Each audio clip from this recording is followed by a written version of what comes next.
Good afternoon.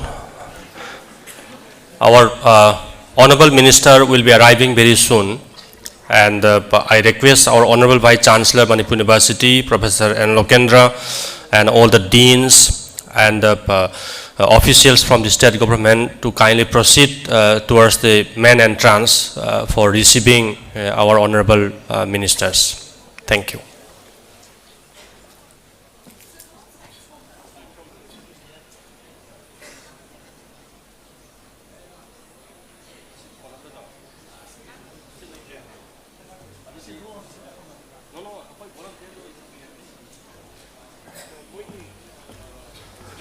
Hello. I request our volunteers to kindly bring the chairs from outside and place it somewhere at the back side of this.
question budi aigi amani budi dum ai leje adu moi kana go mahangning do koning ba leire gati adu hana lauto orsra adu ta kana no do identify to orga magi chi ma da question du go kano du gi ra piro ana adu na moderate ho du na phadra ya adu ga hang ba do adu ai ma kau khala dum hang ba ya yai da kau khat pai di amidi ma kano so ro kan there is a question from this guy adu na ma adu ma na hami du hai bi ya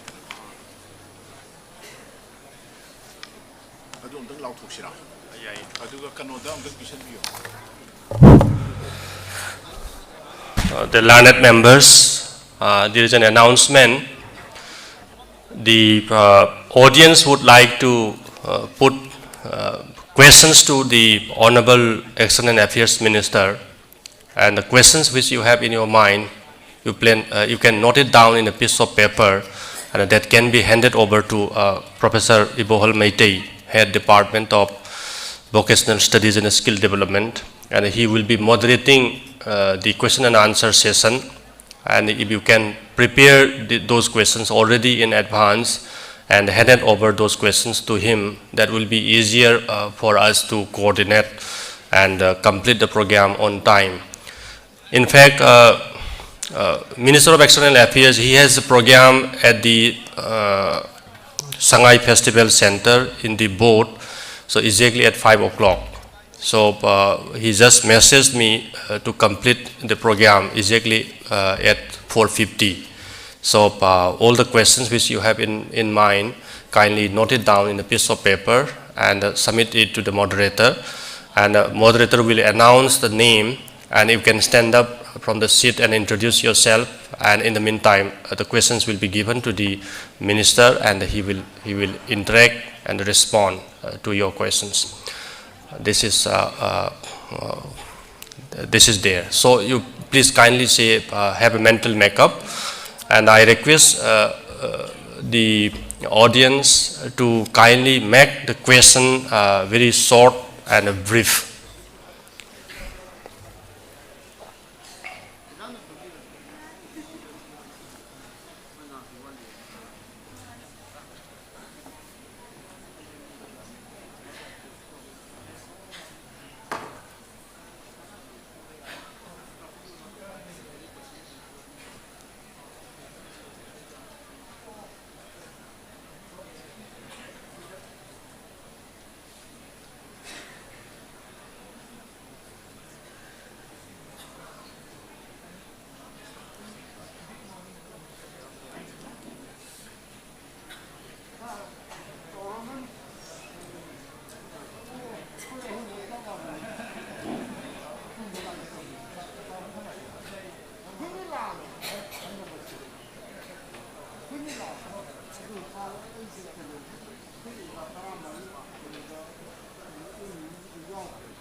10번 카드 타는 거.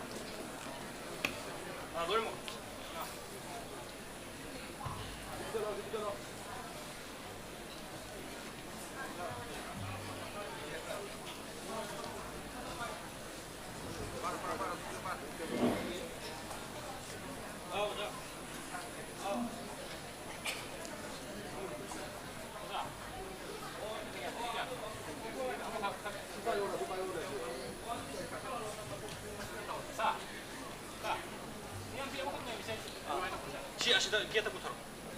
Kita putar dengan BMP.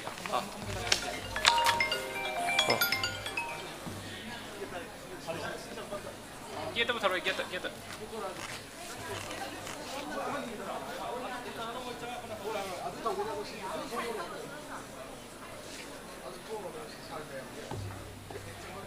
Dengan Adu thango ngatang le. Hello. I request all the members to kindly keep your mobile phone on silent mode.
Please stand up and welcome our Honorable Minister. I, Professor W.C. Singh, Registrar, Manipur University, and on behalf of the organizing committee, welcome all the learned dignitaries and our ministers. At the very outset, I invite the chief guest of the interactive program, respected Dr. S. Jaishankar, Honorable Minister of External Affairs, Government of India, to kindly take the chair on the dais. I also invite the guest of honor, respected Dr. Rajkumar Ranjan Singh, Honorable Minister of State for External Affairs and Education, Government of India, to take the chair on the dais. I also invite the guest of honor, respected Sri T.H. Basanta Singh, Honorable Education Minister, Government of Manipur, to take the chair. I invite on the stage the President of the Interaction Program, respected Professor N. Lokendra Singh, Honorable Vice Chancellor, Manipur University. I also invite on the stage Professor C.H. Ibohol Meitei, Head Department of Vocational Studies and Skill Development, and the moderator of the program, to be on the dais. I also invite Sri Gyan Prakash, IAS Commissioner, Education and the Home, Government of Manipur, to be on the dais. I invite Dr. Rangita Bali Vaikom, IAS and the Director, University and Higher Education, Government of Manipur, to take the chair on the dais. Dear members, today is a very fortunate day for all of us because our university has got a chance to meet and interact with a great personality of our country. He is none other than the Union Minister of External Affairs, respected Dr. S. Jaishankar. All know about Honorable Minister because of his contribution to our nation and to the world, because of his excellence in international level diplomacy. We feel really honored as Minister of External Affairs, Government of India has given our university a chance to organize this interaction meet. At the very outset, I just would like to request our Honorable Vice Chancellor, Professor N. Lokendra Singh, to kindly give a welcome remark of this interaction program.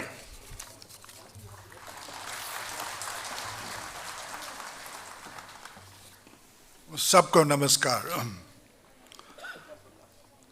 So honorable dignitaries on the dais and ladies and gentlemen, Manipur University is extremely grateful to the Honorable Minister of External Affairs, Government of India, Dr. S. Jaishankar ji, for giving the opportunity of organizing this interaction program of the Honorable Minister with the students and the faculty of the university and other higher educational institutes of the state.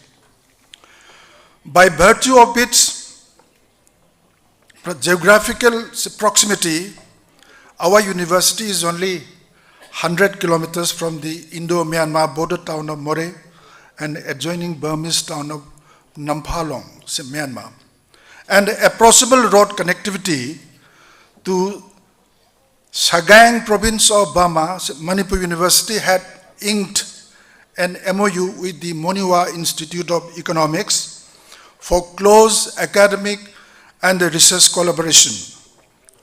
As early as 2012-13, our university had hosted a team of 15 researchers, inclusive of 3 faculties of the institute, in their field study program in Manipur.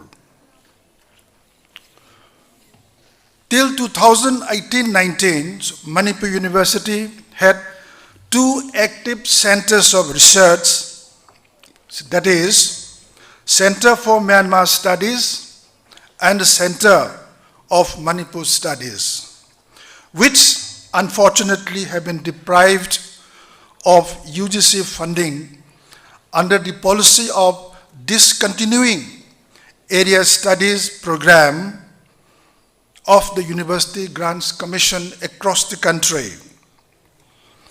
Under the Special Assistance Program of the University Grants Commission, the Department of Economics has undertaken research activities on India's Act East policy. However, it may also be stated in this context that the tremendous opportunities for trade and commerce between India and Myanmar via land route has been stalled by the recent closure of the border, thereby gravely affecting the livelihood of a good number of people in Manipur in particular, and those of Northeast India in general. Let me now take the opportunity of introducing Dr. S. Jaishankar, an alumnus of St. Stephen's College and Jawaharlal Nehru University in New Delhi. Dr. Jaishankar joined Indian Foreign Service in 1977, and during his diplomatic career, spanning over 38 years, he served as High Commissioner of Singapore, Ambassador to the Czech Republic, Ambassador to China, and also to the United States of America. He also served as the Foreign Secretary of the country, and currently he is the Minister of External Affairs with effect from 31st May 2009 to till then. All of us are aware that during his tenure at Singapore, he helped implement the Comprehensive Economic Agreement that expanded the Indian business presence in Singapore. As India's ambassador in China, Jaishankar advocated deeper Indian cooperation with China as long as core interests of the country, including peaceful resolutions of border tensions and better market access for Indian business operating in China, were available. He was instrumental in resolving border conflict with China at Galwan and Ladakh's Depsang Plain. As Foreign Secretary of India, he was widely credited for being the original planner of 2015, the Nepal blockade. Under the stewardship of the Honorable Minister, Ministry of External Affairs, and the Indian Air Force was instrumental in bringing back Indian students from Ukraine under Operation Ganga. It is needless to say that there has been a considerable improvement in the overall profile of India in the global diplomatic scenario. He was awarded Padma Shri in 2019, and he is author of a recently published and a much acclaimed book entitled The India Way, Strategies for Uncertain World. Sir, we warmly welcome you to Manipur. Manipur University also have the pleasure of extending a warm welcome to Honorable Minister of State, External Affairs and Education, Government of India, Dr. R.K. Ranjan Singh ji. We are aware that as a former faculty and a registrar of Manipur University, you not only have a soft corner for all of us, but also extended all possible assistance in improving the overall academic and infrastructural facilities of the university in particular and the whole state of Manipur in general. May I also take this opportunity of extending a warm welcome to Sri T.S. Basanta Singh, Honorable Minister of Education, Government of Manipur, for kindly agreeing to grace this function. Let me also take this opportunity to extend a warm welcome to Professor C.I.C. Bohol, Meitei Head Department of Vocational Education and Skill Development, for kindly agreeing to be the moderator of the interaction program. I would also like to extend a warm welcome to Sri Ais Gyan Prakashji, the respected Commissioner of Education and the Home Government of Manipur, for providing necessary administrative inputs to the organization of this program. I would also like to welcome Dr. Rangita Bali Waikom, Director of Higher and Technical Education, Government of Manipur. Finally, I would also like to extend a warm welcome to all the distinguished invitees who have supported the organizers by way of kindly agreeing to participate in the discussion of this interaction program. So once again, I extend a warm welcome to one and all who are present in this interaction program. Thank you all very much. Thank you.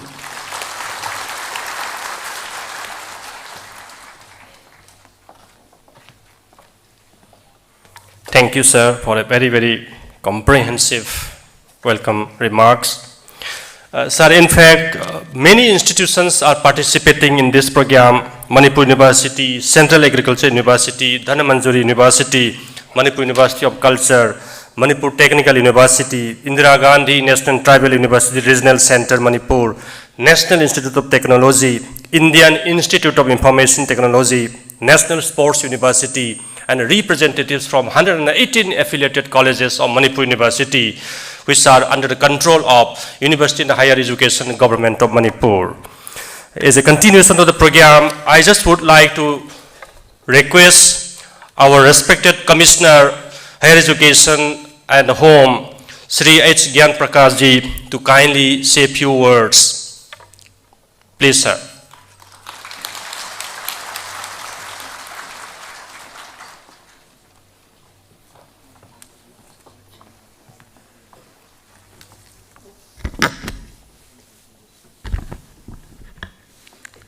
Respected Dr. S. Jaishankar, Honorable Minister for External Affairs, India, Dr. R.K. Ranjan Singh, Honorable Minister of State, External Affairs and Education, Sri T.H. Basanta Kumar Singh, Honorable Minister for Education and Law, Professor N. Lokendra, Vice Chancellor, Manipur University, Professor C.H. Imphal, all the dignitaries and faculty members and students who are here. I, on behalf of the Government of Manipur, would like to extend a warm welcome and provide all support required for organizing this program. Actually, this program, we had worked on it for quite some time, but it didn't, so that's why I take the opportunity to thank all of you so that all of you are here with us, and I hope that all the students would actively participate in the interaction. Thank you very much.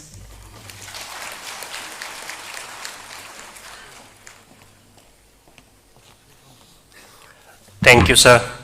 We are always happy because our Education Minister, Government of Manipur, Sri T.H. Basanta Singh is also with us today. In continuation of the program, may I request our Honorable Minister, Sri T.H. Basanta Singh, to kindly say a few words in connection with this interaction program.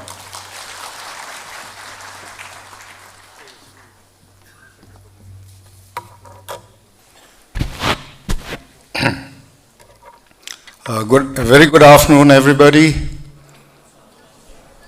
Let's hear it louder, please.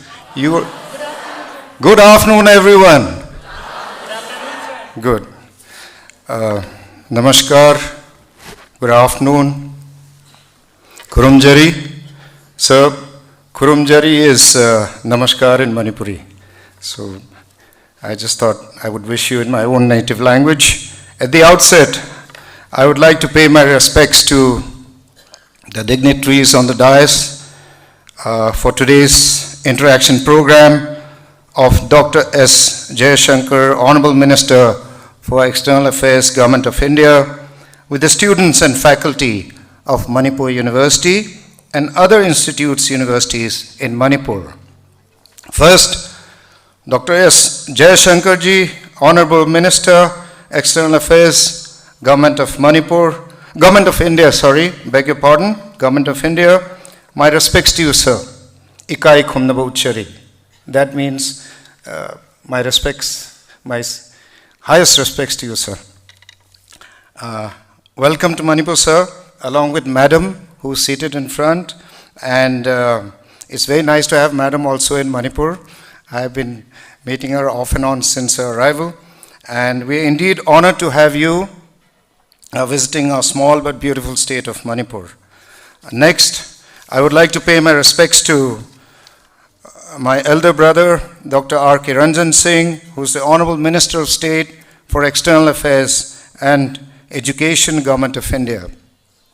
Next, I would like to pay my respects to Professor N. Lokendra Singh, Honorable Vice Chancellor, Manipur University. Next, I would like to pay my respects to my dear friend, Sri C.H. Ibohol Maitei, who is a Professor of Management, Head DVSSD, Manipur University, and who would be conducting today's interaction program. Next, I would like to pay my respects to my old friend and now Commissioner of the Education Department of Manipur, Sri H. Gyanprakash IAS. My respects to you. Dr. Rangita Bali, Vaikom IAS Director, my respects to you too. Honorable Vice Chancellors of various universities, registrars, staff, and my beloved students, most of all of you who are gathered here today for this interaction program. It's very nice to see you. Punamapu, ikai khumnabuchari, punamapu aina kurumjari. Thank you. I am indeed privileged, honored and humbled to be a part of this interaction program today of our respected chief guest of today's function, Dr. S. Jaishankar ji. And since this is an interaction program which should be focused on our honorable chief guest and the students, I'll make my speech very short and brief in 2-3 minutes. I'll try to wind up. Sir, under the leadership of our honorable Prime Minister, Shri Narendra Modi ji, it would be fair to say that with you at the helm of affairs in the MEA, India's foreign policy has been one of the most successful and laudable one, to say the least, in the recent years. In fact, in the past few years, India's standing in the Committee of Nations has ascended great heights to be admired and emulated by other countries. Needless to say, sir, the country's foreign policy is in the best possible hands, and we are all extremely proud of all the diplomatic triumphs under the Honorable Prime Minister of India, Shri Narendra Modi ji, and your visionary policies. Just yesterday, we'll all be very happy to know that our Honorable Prime Minister has been voted the most popular leader by a think tank which is based in Washington called, I think, Morning Consult Survey, and he has been rated the #1 leader with 75% approval rating. Kindly give a big hand, please. This is really big. Next is, I think, Mexico's president, and I think US president is coming 5th in this survey. So our honorable Prime Minister is really leading our nation to great heights, especially in the diplomatic sphere. So we are indeed very happy and privileged to have you in our midst and in our small but beautiful state of Manipur, which has only about 30 lakh population, and that's about 3 million. It is about 22,000, a little more than 22,000 square kilometers, and it has more than 34 different communities living together. In fact, it is a mini India, sir. Manipur is like a mini India with Hindus, Muslims, Christians living in harmony in this small and beautiful state of ours. And tomorrow, sir, you'll be visiting our Loktak Lake, which is one of the most beautiful freshwater lakes in the northeast, probably the biggest. And as you may be aware, Manipur has made our mark in the field of sports in both national and international field. We have produced many Olympians, many world-class sports people. In fact, Manipur is called the sports powerhouse of the country. And sir, last but not the least, I think we are in the field of culture, and we have a cultural heritage which goes all the way back to 2,500 more than years old cultural heritage, history, and you will be seeing a part of that today in the evening when you go for the program as a chief guest at Boat in the Shanghai Festival, which is being held right now from the 21st to the 30th of this month. And sir, this Shanghai Festival has been given a lot of impetus and importance by our Honorable Chief Minister of Manipur, Sri N. Biren Singh Ji, who has been leading from the front and trying to improve the tourism scenario in our state to such an extent that it will improve the economy of the state, which needs a big boost and encouragement from the government of India as far as possible, sir. So it is humbly requested that you may also kindly taste, madam, you may also kindly taste Manipuri food. The Manipuri thali is making inroads in the culinary world of nowadays, so please try and taste Manipuri food, which is, I think, an inherent part of our culture. And with this, I'll end my short speech. I once again, sir, welcome you to Manipur. It is also called Sanalebak, the land of jewels, land of gold. And thank you so much for visiting us, sir. It's your maiden visit, I believe. And Thagachari is what we say in Manipuri for thank you. Thank you, Thagachari.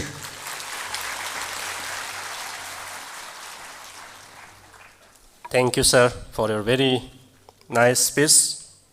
Next, I would like to invite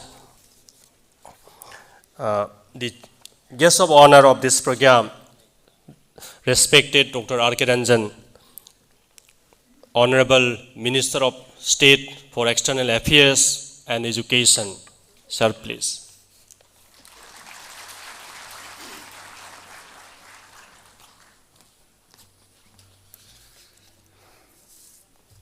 Mayam Punamak, I Kuramjari, Dr. S. Jaishankar ji, my senior colleague in the External Affairs, Dr. Basanta Singh, Honorable Education Minister, Manipur, Professor Lokendra, Vice Chancellor, Manipur University, Shri Gyan Prakash ji, Rangita Bali, and Imphal Maite, and other distinguished academia, friends, students.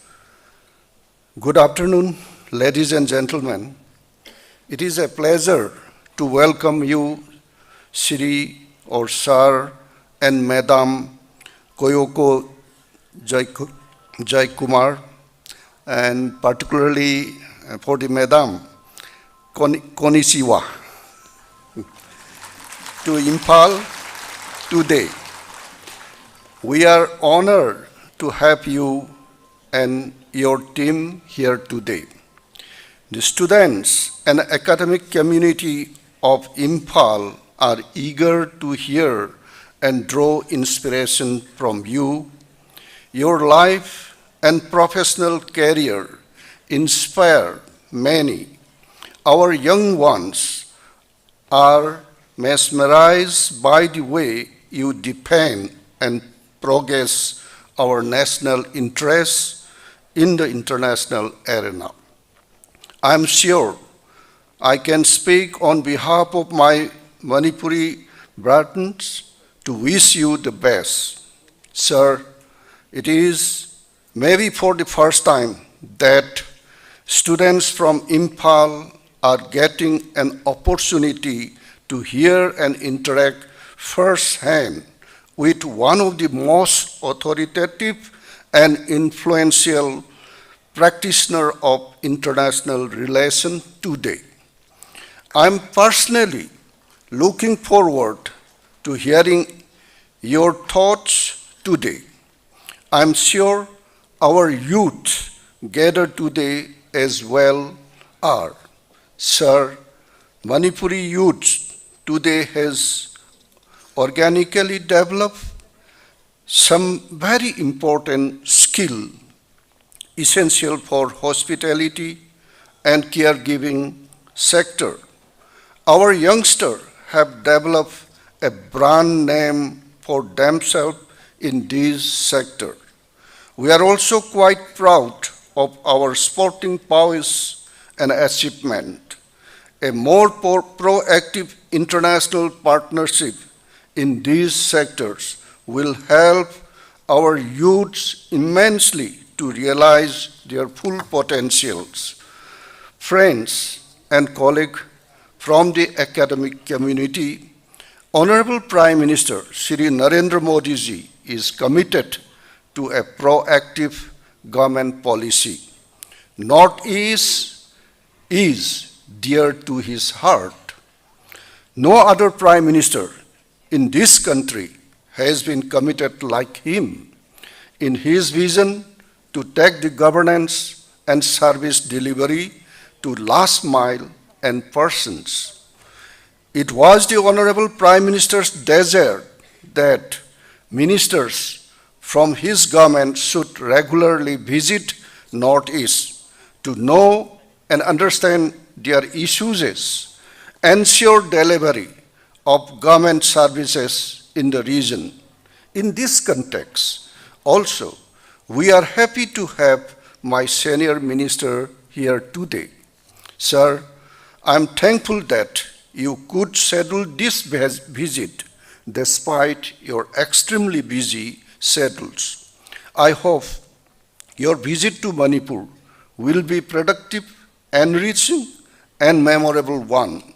Friends, without much ado, let me just wish everyone here today a very productive session ahead. Let me also thank the team at Manipur University and other institutions in the state for creating this platform to give an opportunity for our students and intellectuals to interact with Honorable Minister. Thank you. Jai Hind.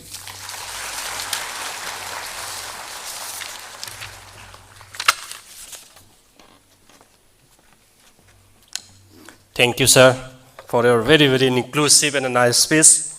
Now, we will listen to the most awaited speech from our Honorable Minister, Dr. S. Jaishankar, Honorable Union Minister of External Affairs, Government of India. Sir, we welcome you for your speech, sir.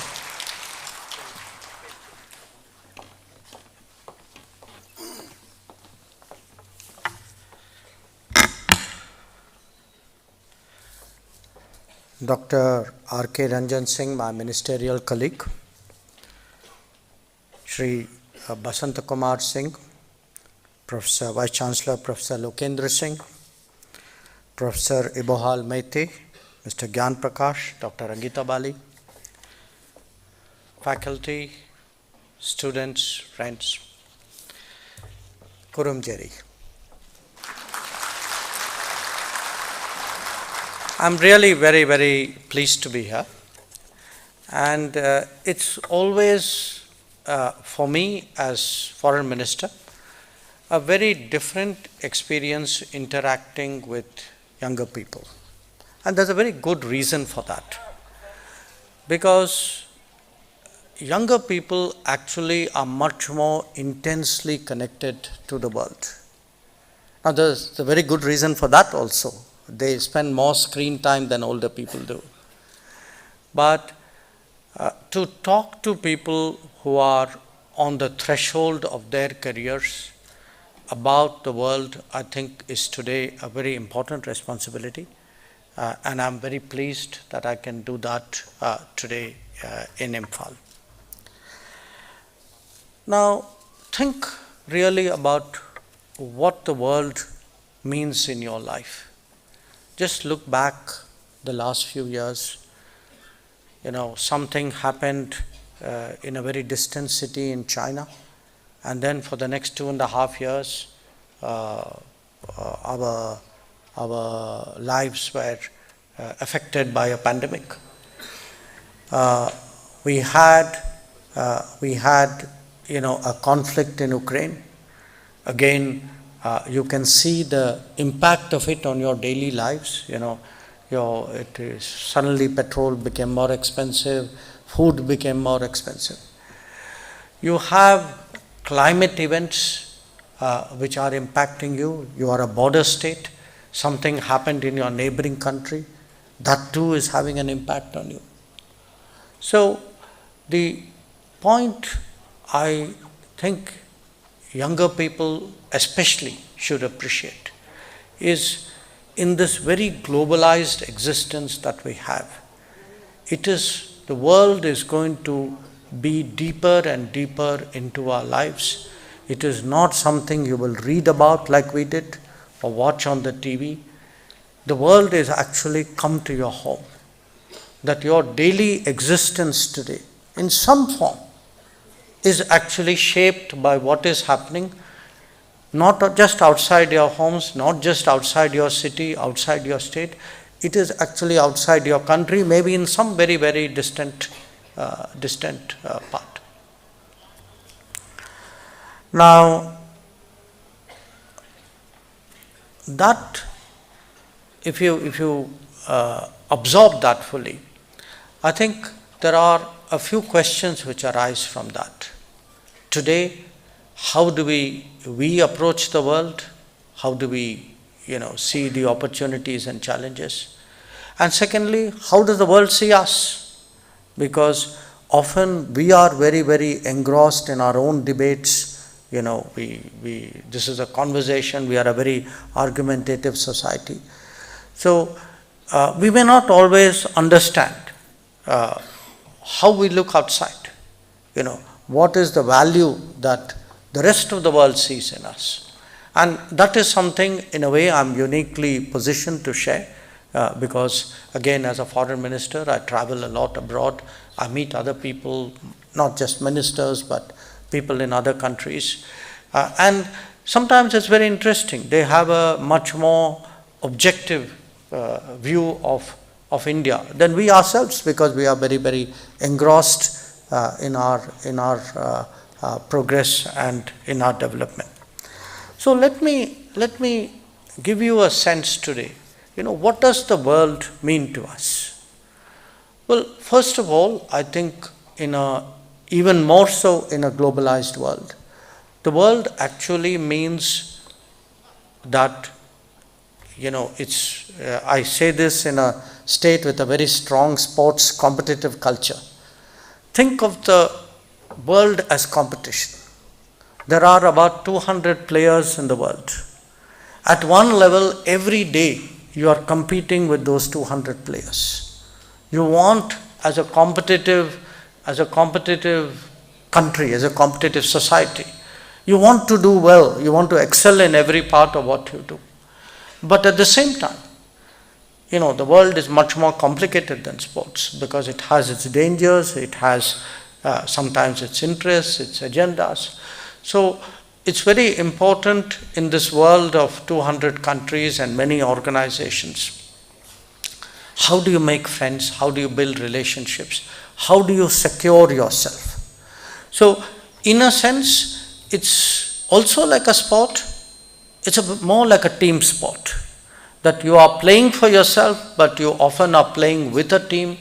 You have to understand the playing field very well. You have to to try to appreciate what are the hurdles you will encounter. You have to train and prepare yourself. You need to have that mental capability, that strength to overcome challenges. So a big part of what the world today means for us is that there are issues, dangers, challenges out there. How do we deal with them? How do we deal with them?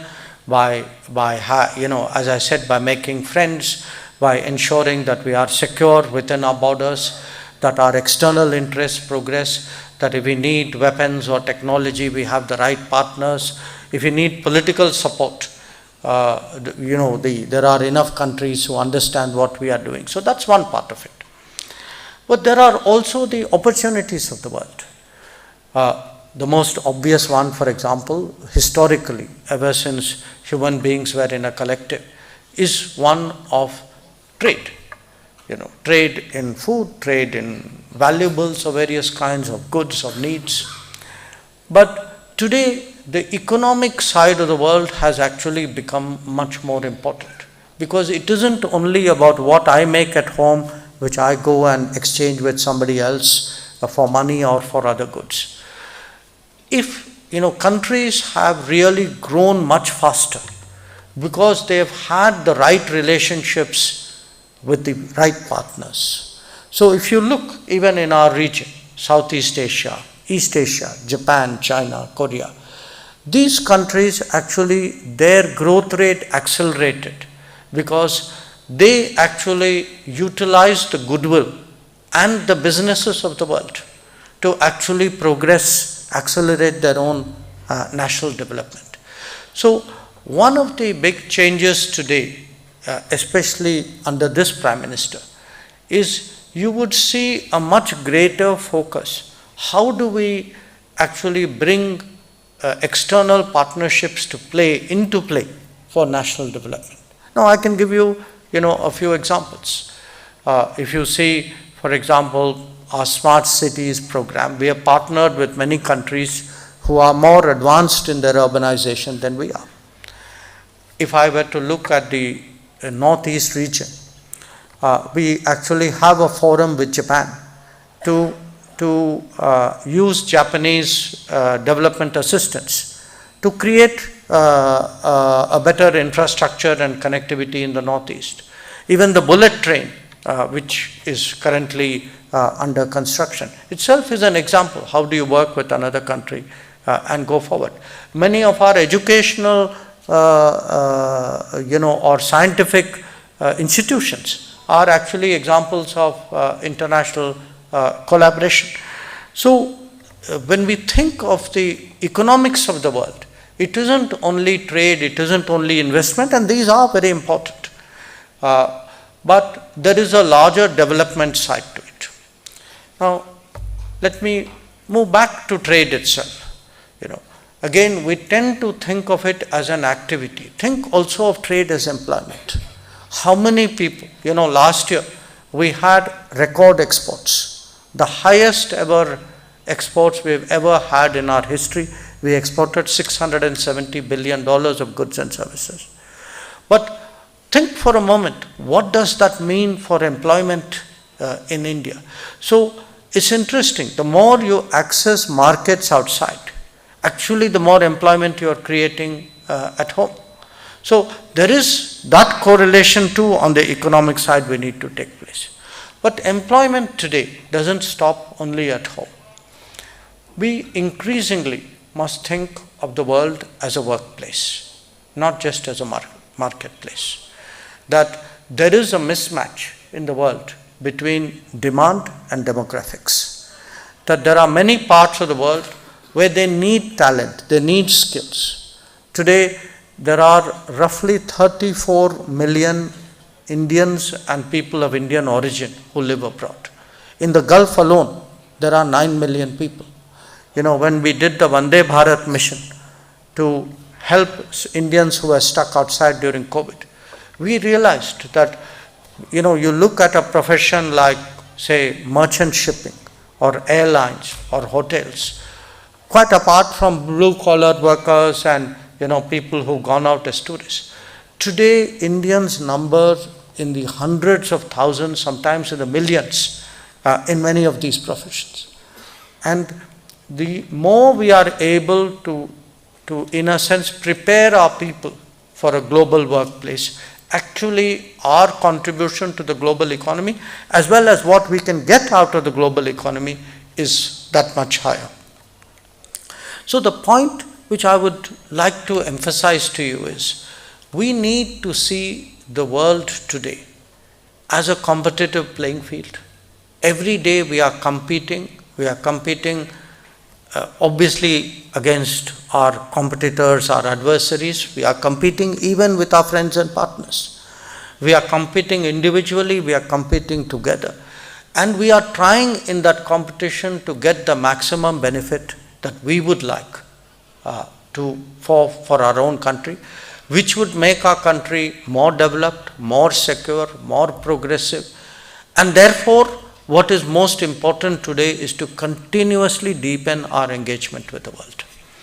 Now, having said that, I'd want to share with you what I mentioned earlier.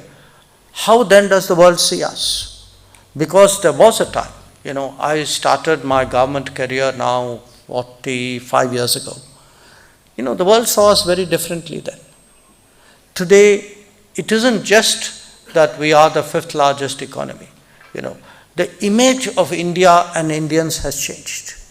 That when people, the world's perception of Indians is of professionals, is of talent, is of skill. The people actually, when they think of a country, they have a face in front of them. It is their individual experiences with all of us which shapes what they think of India. But they also watch us, because remember, they also have as much screen time as all of you do. So they see, how do we come through our challenges? And that is why I would like you to reflect for a moment over the last few years.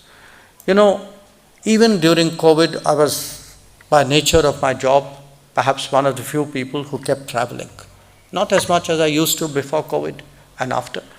But during those travels, initially, people used to worry about India. They wondered, how will this country, because it was clear our health infrastructure wasn't great, our numbers were so daunting. When we went into lockdown, there were all sorts of stories and rumors and images which were put out in that regard.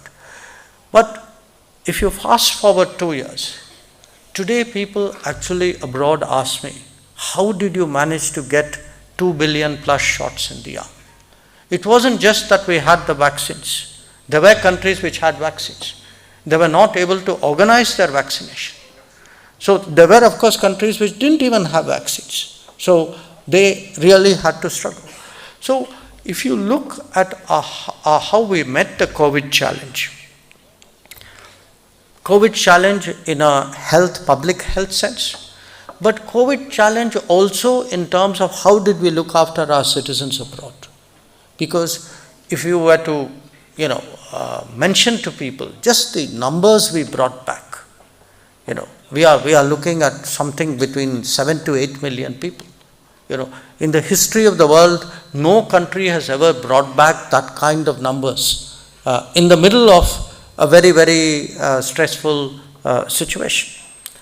But then look at something which happened earlier this year. One of the earlier speakers from the dais mentioned it. Operation Ganga. The fact that we had 20,000 students who were stuck in the middle of a conflict, and that we could actually bring those 20,000 back, except for one unfortunate person who got killed in Kharkiv. But no other country actually could make that effort on that scale and that speed with which we brought back our people. And let me tell you, the rest of the world really, really took notice, because often when foreign ministers used to meet, people would say, okay, I had like 2 planes, how many did you have? Somebody would say, I have 5. Then I would have, I would keep quiet, and then they'd press you and say, well, I had 90 planes. I had 90 planes with 20,000 students. And I had, in India's case, in many other cases, fine. I mean, the systems went to work. In our case, it wasn't just the system which went to work. I mean, Prime Minister made sure that every one of the border countries of Ukraine had an Indian minister sitting out there and directly supervising what happens to the students who are coming out. Are they fed? Are they housed? Are they properly prepared for the flight back home? So the impact of all of this, that the entire Indian system top down is today responsive to such a challenge, that actually shapes the world. So if the world says, these people had probably one of the toughest COVID challenges, and they dealt with it. They had this huge situation in Ukraine, and they found a way of dealing with it.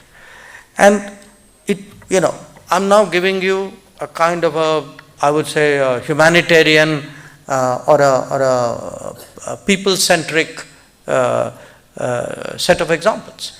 But people also watch how we stand up when it comes to the interests of our people, on the big issues of the day. Yeah. In the last few months, a lot of countries have been under pressure to follow policies and take decisions which were not necessarily in their interests. Now, some could, some couldn't. Some had the ability and the courage to speak. Some found it much more difficult. But the fact that we could be independent, that we could stand our ground, that we could do what was right for our people despite the pressures on us, that too has shaped the impression of the world about us. During this COVID period, obviously all our minds were focused on the pandemic itself, on the vaccines, on our vaccination. But during this period, something very big also happened in this country. And it happened so smoothly and in a way so effectively that we've actually absorbed it without even thinking about it.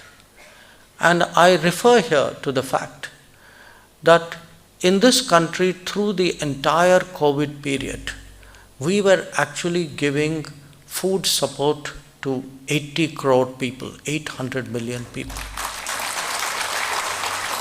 Now, I mention that to you because, social security, these safety nets, typically these are associated with the more developed countries. These are the countries of the north or the west, whatever you might call them.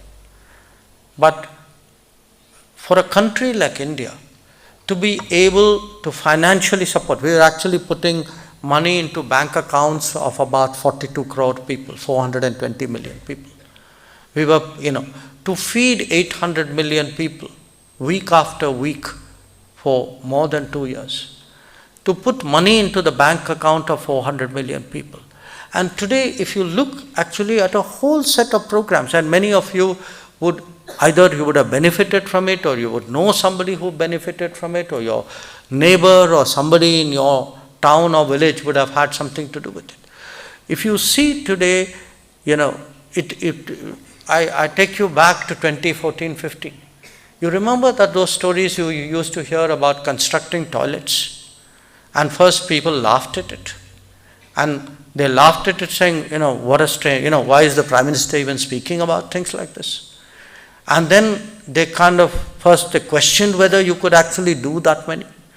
Today, if you see what started off as toilets, today we are building houses. Actually replacing firewood with gas cylinders. We are actually under various pension schemes today. Again, roughly half the country today avails of some kind of pension from the government. If you look at health, and remember, even developed countries have struggled to create a health coverage system. And ours is now rapidly unfolding again, moving into the hundreds of millions. So the whole, till now it was India, the back office of the world, the guys who used to do IT because you sent it to them in the evening and you wanted your answer in the morning. Today, actually, there is this whole digital delivery, the last mile digital delivery, of which we have become a model. So when I travel out today, a lot of questions that I get is really, because people understand, even the vaccination, after all, the backbone of the vaccination was the COVID. Each one of us got some SMS message saying your time for vaccination has come. And when you went there, finally you got something with a barcode which allowed you to, QR code which allowed you to say, here I am vaccinated. Now, a lot of other countries struggled, even today are struggling with that. So, the idea that in India, actually digital is not a small segment, it is not just a segment of people in the service of global industry. The sense that there is actually a digital revolution which is already underway in this country, that too has shaped the perception of India in the world. So, I really want to present to you this picture that of a world.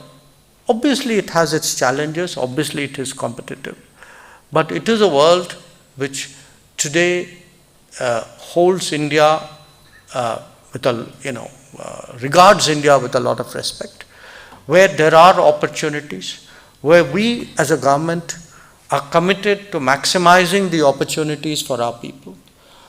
These may be opportunities of work, there may be opportunities of study, there may be opportunities of trade, there may be opportunities of various professions which take you out.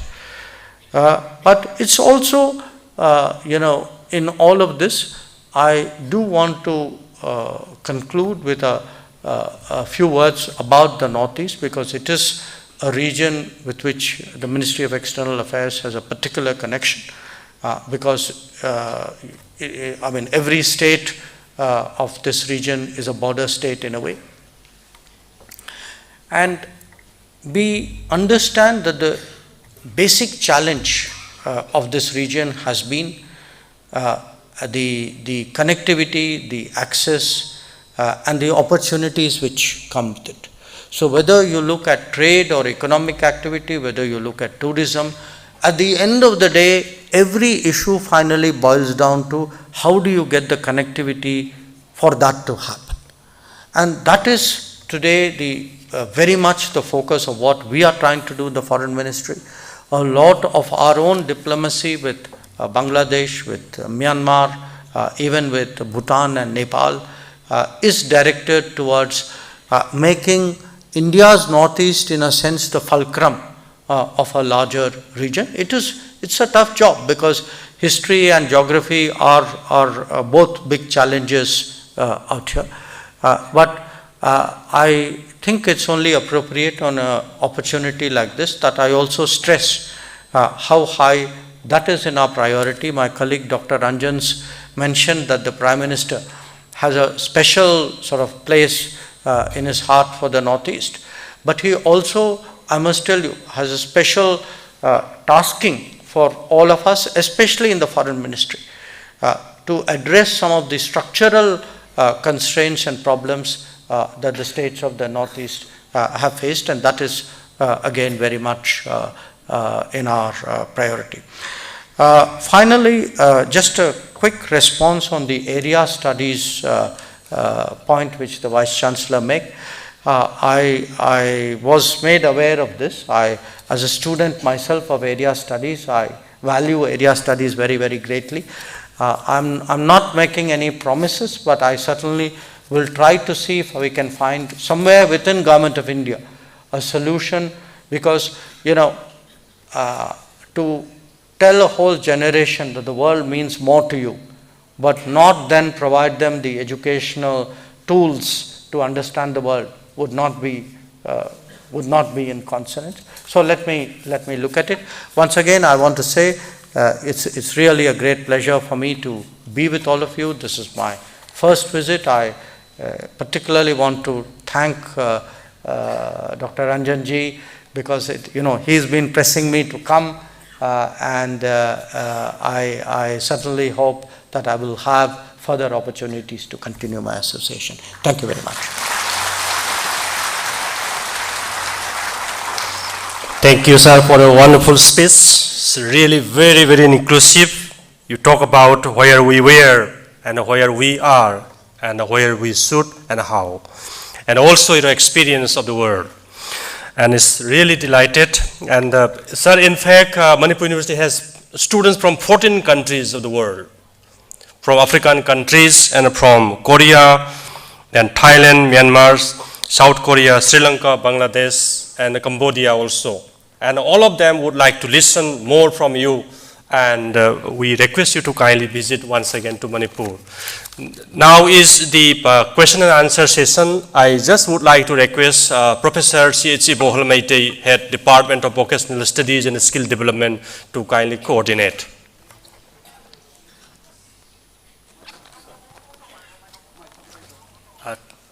Professor Ibol, sir, time is very short, and please. Thank you. Thank you. Honorable dignitaries on the dais, and all the dais, young minds, ladies and gentlemen. A very warm good afternoon to you all. At the outset, I am very much thankful to our Honorable External Affairs Minister, Dr. S. Jaishankar ji, for giving such an enlightening and thought-provoking speeches. In fact, it is high time for all of us to work together and strive forward to making India a global knowledge superpower, and we can become surely a Vishwaguru in the near future. Well, keeping all these things in mind, I have so much of questions in front of me. Many questions are quite similar, some are different, but I just randomly pick up a few which may be of certain interest in the academics and for the overall development of the state and the region. Well, even in the NEP 2022, we are just having a strong component for the internationalization of the higher education. For that matter, the External Affairs Minister definitely will be playing a pivotal role to bring in any kind of a collaborative works with various universities in the world over, especially the Southeast Asian countries, for collaborations in terms of faculty exchange, in terms of student exchange, in terms of joint research, and that way our academic pursuits can be come up at par with the global standards. Well, keeping all these things in mind, we have again looked at the Act East policy of our Honorable Prime Minister Sri Narendra Modi, that is the culture, the connectivity, commerce, and capacity building. So capacity building, skill development, this is again another important area of concern. Well, our Honorable External Affairs Ministers had touched the various dimensions of the overall development and also the connectivity, especially with Bangladesh, Myanmar, and the other neighboring states about the India, Myanmar, Thailand trilateral highway could be another important role. Just to set all this background note, I just would like to pick up a few questions because due to the paucity of the time, I will just pick up a few and then we will see similar questions for our better understanding. There is one Hindustani Wahangbam from MA History, University of Manipur. Hindustani. Okay. Do you have a mic there? You can just ask your question. Put on the mic. You can come near to any of the place where the mic is there.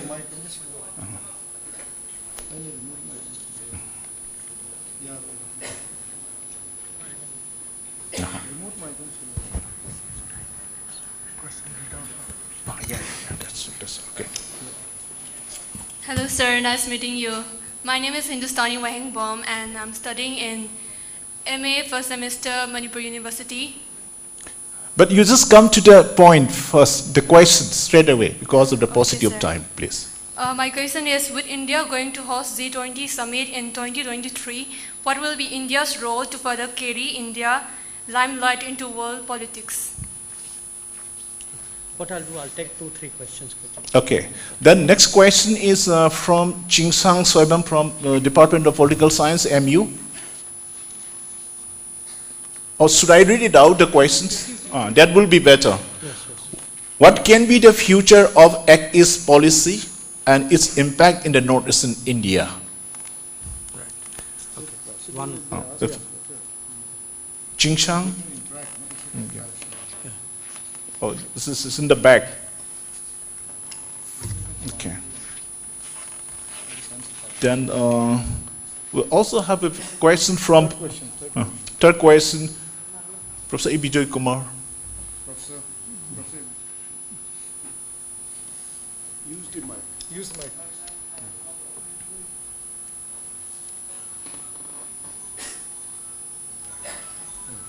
Yeah, it's on. Okay.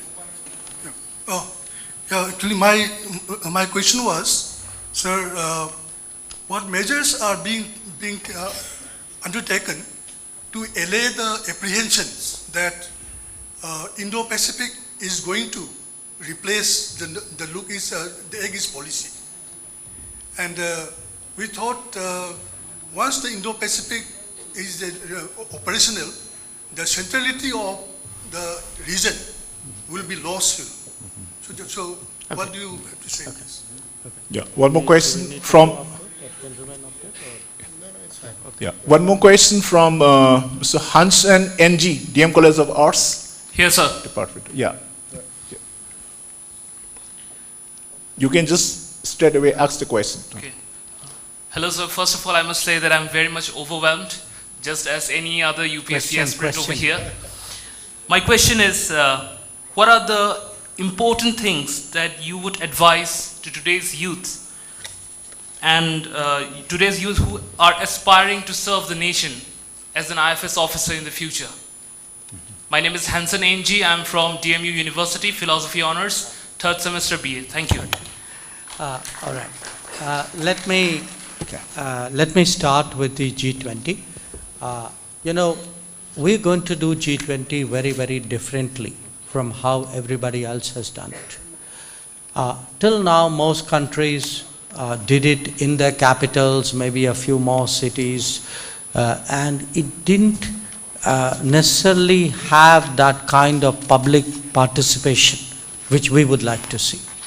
So this time around, actually the manner in which we would do it, which is really to have G20 events around the countries in tier 1, tier 2, tier 3 cities and towns, so that we want a much, a sense that the entire, the country thinks it is their G20. It is not government's G20 or Delhi's G20, it is India's G20. So that's the first point.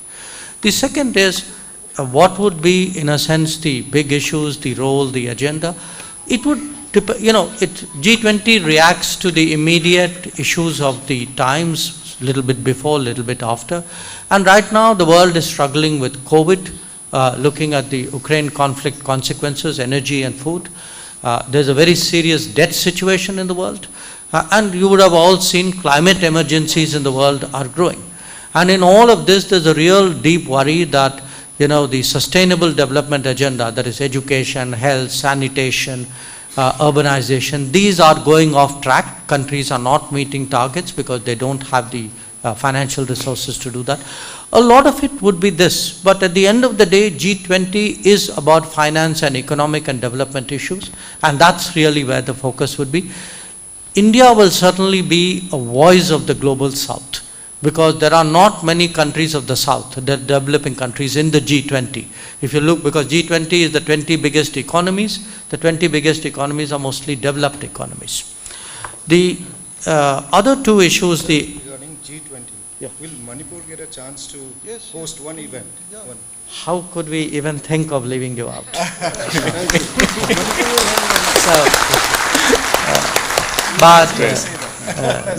No, look, I mean it when I say we want to make sure that this whole country has that sense that, look, it's our G20.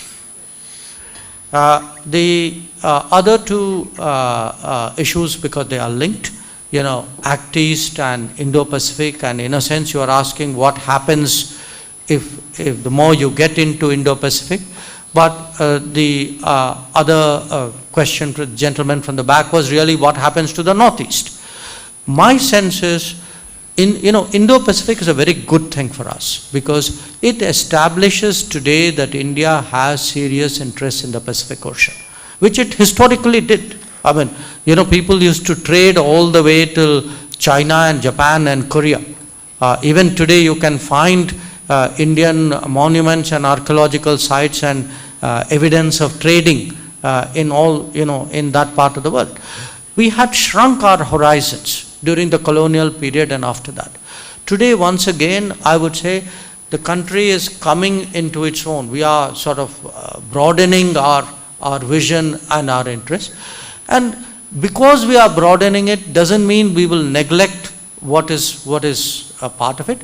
ASEAN will always remain the first, when you step out of India, I mean, in fact, you just cross Moree, you have hit ASEAN, So ASEAN is the first step out. It will always be the first step out. And for us, ASEAN is still the most effective meeting ground for all the countries in the region. So its acceptability is something which we value and we will always support and promote. But the issue which the young gentleman from the back raised, which was, what does it mean for the Northeast? In fact, if we can actually make really visible gains in our connectivity, which means the India, Myanmar, Thailand trilateral highway. If you can get the connection through Kaladan from Paleva to Sitwe port, if we can actually have much smoother logistical connectivity access through Bangladesh, the future of the Northeast will change. The future of the Northeast would change because you would suddenly be much more competitive. You will have much more access for goods coming in and goods going out. The number of partners you will have will grow. There are today markets which are logical markets which you can't access. When I was in Singapore, for example, we made a lot of effort at promoting products, agricultural products from the Northeast. But just getting them there regularly was a big challenge. So our hope certainly would be that between Indo-Pacific, in a sense, as a kind of a pull factor, and today Act East as a kind of push factor, that we can get Northeast much more deeply involved in the economic activities of all the geographies and economies east of India. And I think that will, in a sense, will be India's eastern face to the world. On the advice to the youth, that's a very big question. I have 3 children. I'm not sure whether any of them followed any advice I gave them.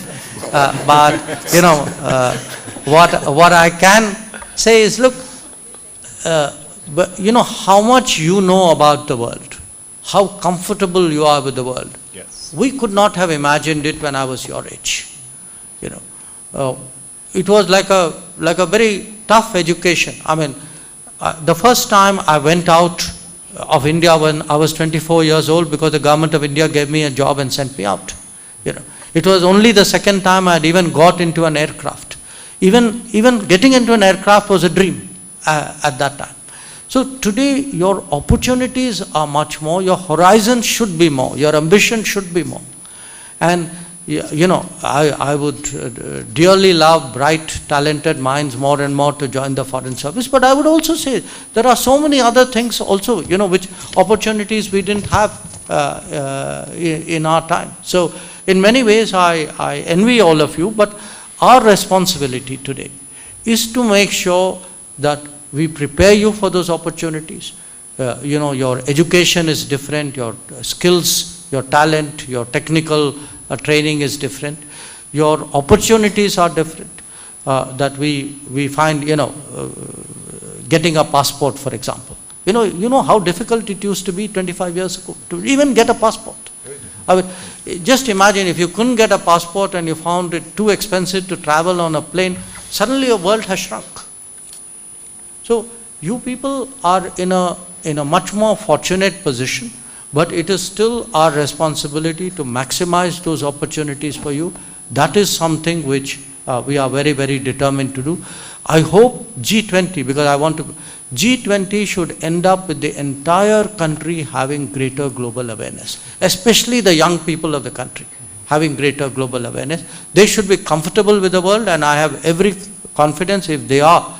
The competitiveness that all of you have, and especially everybody in Manipur has, I have every confidence that you people will make the most of the world. Thank you. Sir, can I take a couple of questions? Sure. Then we can. Sure. Okay. Very quick. Yeah, very quick. We have one question from Jin Miso. She's a research scholar from Myanmar.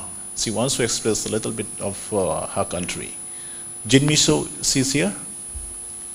Okay.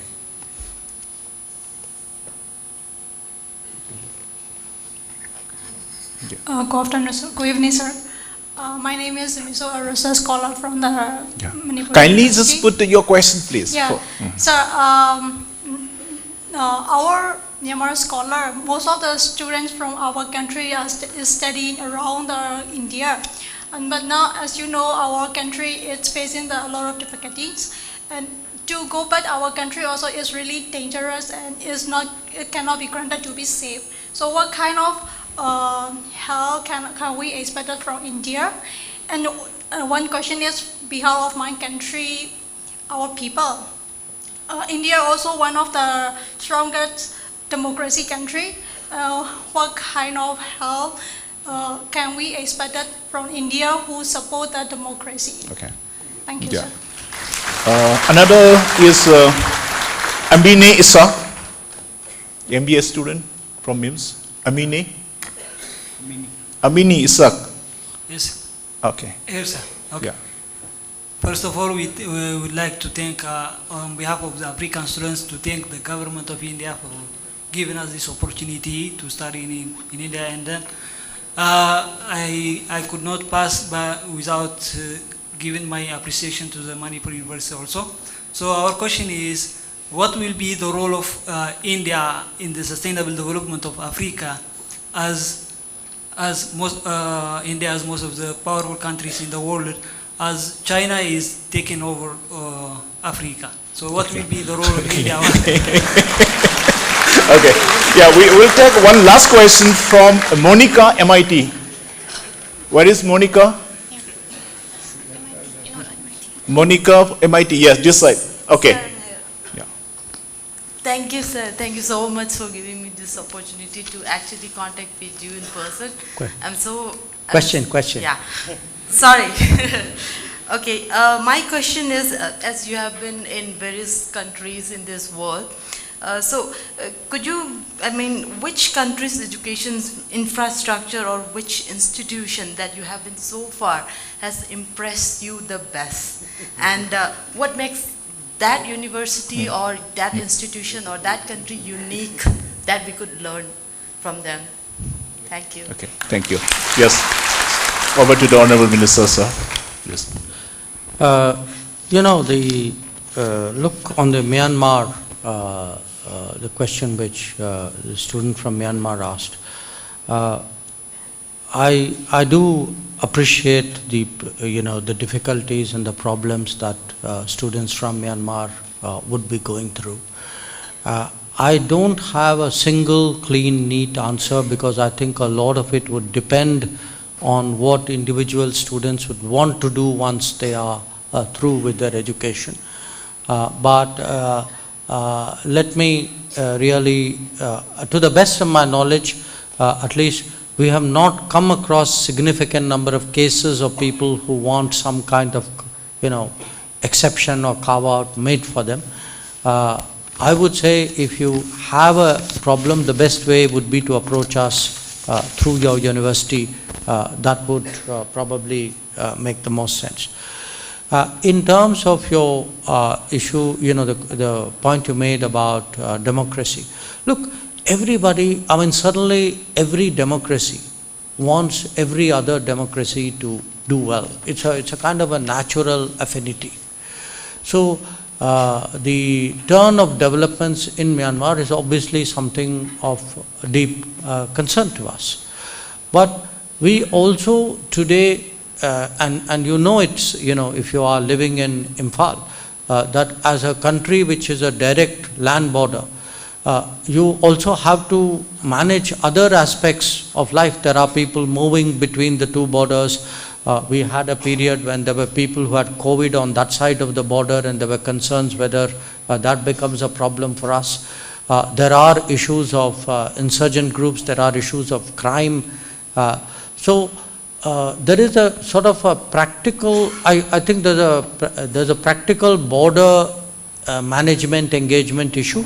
And as I said, there is also the deeper question of building this trilateral highway, because that would be good for the people of Myanmar and of India and everybody else beyond as well. So in foreign policy, often you have to combine, multiple objectives. So our support for the democratic process and the democratic transition is there. I mean, after all, if there was any country which, particularly in the earlier period, had a sort of association with the democratic struggle, it was India.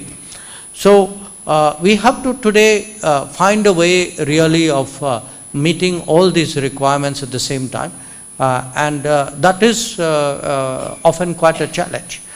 On the Africa issue, we today, I mean, first of all, our approach to Africa is, in a way, I would say somewhat unique. Prime Minister Modi spelled it out in Kampala in 2018, where he said basically, look, we will do in Africa what African countries want. We'll work to the needs, demands and priorities of Africa. So everything that we try to do today in Africa is consultative. It is like saying, okay, these are the kind of things we can do. Please tell us which parts of it are of interest, or if you have a particular priority, please tell us what it is. We will tell you whether it's possible to work with you. And in that consultative mode today, we have really ramped up our interface with Africa. In the last 3 years, obviously COVID has been a big problem. But despite the COVID, we since 2016, we actually have trained or trained more than 40,000 African students and professionals in various domains. There are 25,000 students from Africa today in this country. And we are today looking at, I spoke about the digital revolution out here. We want to take it into Africa. We want to do distance education, distance health. We are looking at greener growth because there's a very strong renewable push out here. In fact, only day before yesterday, I was meeting, we had a hackathon with African students. And I was actually talking to African ministers about how can we work together in growing millets, because both India and Africa are the main producers of millets in the world. But for India, the relationship with Africa is an emotional relationship. I'm not sure you can say that for all the other countries. And that is really what makes a difference. Finally, which country has the best education? It's like asking which university is the one which is the best. Of course, you will say Manipur. But the fact is, there's no question American universities have a certain strength. The ability to get things out of individual students is actually quite extraordinary. But you have universities, today in Japan and China who have, their rigor and in a sense the sort of the amount of what they have invested in universities is very, very impressive. So I honestly can't give you a flat out, uncaveated answer, but I would still say today, if you are looking in terms of creativity, where are the big ideas coming out of university, I would say on balance still America is still leading that, and that's one of the reasons why America has still kept its position as the #1 country in the world. Okay. Thank you so much, sir. Due to the paucity of time, we are unable to take up all the questions. As for this interaction session, we will just stop over here. And I am very much honored and thankful to express my heartfelt regards to our Honorable Ministers of External Affairs, Dr. S. Jaishankar ji, for giving such a wonderful interactions to all our young minds and academia. And I believe we may be able to come up to a different level with such kind of an interaction. Thank you so much. We just give another round of applause for our Honorable Minister, sir, please. Thank you, Professor Imphal Maite. Now, may I invite Dr. Angita Bali Waikhom, IAS and the Director, Higher Education, Government of Manipur, to kindly propose the vote of thanks.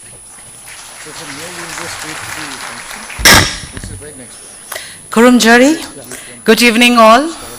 Thank you is such a prayer that cannot be seen or touched. It must be felt by the heart. I feel honored and privileged to get the opportunity to propose a vote of thanks on this special occasion. I would like to thank all the honorable dignitaries who blessed us with their presence. I'm also very much thankful to the Program Advisory Committee members and the invited esteemed guests.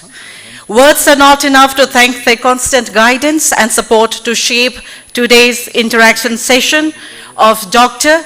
S. Jaishankar ji, Honorable Minister of External Affairs, Government of India, with students and faculty of Manipur University and other higher educational institutions in Manipur.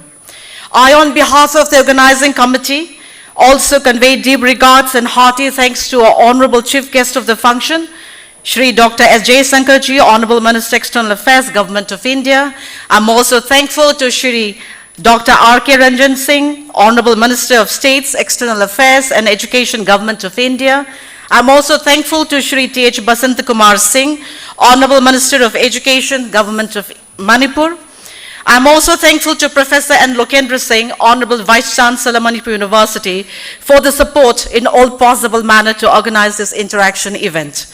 My special thanks to Professor C.H. Ibohul Maite, Professor of Management and Head of Vocational Studies and Skill Development, Manipur University, for his gracious presence as session moderator. At this juncture, I would also like to thank all the Vice Chancellors, the state government officials and directors of various higher educational institutions present here today. My sincere thanks to Professor W. Chand Babu, Registrar Manipur University, for being the key person to make today's event happen in a smooth manner. I would also like to thank our learned faculty members, principals of the government colleges, research scholars, students, and esteemed invitees for the questions and answers session. We will ever remain thankful to you, and we thank you for being with us today. I'm very much thankful to all the officials of the City Convention Center for the beautiful arrangement and for making this event a successful one. We have been fortunate enough to be backed by a team of very motivated and dedicated faculty, students committee, and volunteers. Thank you enough for the involvement you all have shown and the willingness you have expressed to take on the completion of tasks beyond their comfort zones. I am very much thankful to the various departments of the government of Manipur involved in organizing this event, especially Education Department. It would have been impossible to organize it without their support. I also thank the media representative for covering the event. At the end, ladies and gentlemen, I again take this opportunity once again to thank our distinguished chief guest of the function, Shri Dr. S. Jaishankar, Honorable Minister of External Affairs, Government of India, and Madam also, to make this dream interaction session happen today. So if time is money, then today you have spent billions for us. Respected Madam, have a wonderful staying in Imphal. Please enjoy the Sangai Festival and collect beautiful moments. Thanks to all of you for making this event successful. Thagachari, Kurumjari. Sir, we sincerely would like to request you to kindly give 2 minutes time for a cup of tea, please, if it's not too much pressing. And it's in the left side of the hall.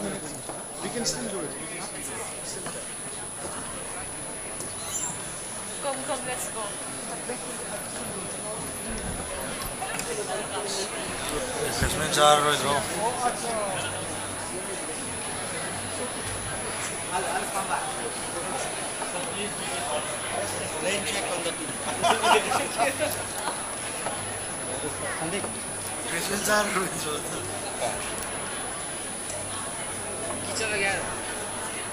All invitees are requested for a cup of tea at the left hand side of the hall.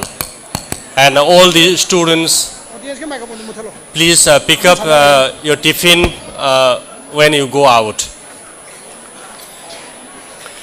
All the faculty members of the university and invitees from other institutions, please have a cup of tea together. And it is in the northern side of this City Convention Center Hall at the Knox door.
마이크폰 좀 더 비워. 마이크폰 진행 좀 더 비워. 아이, 요거다 뒤도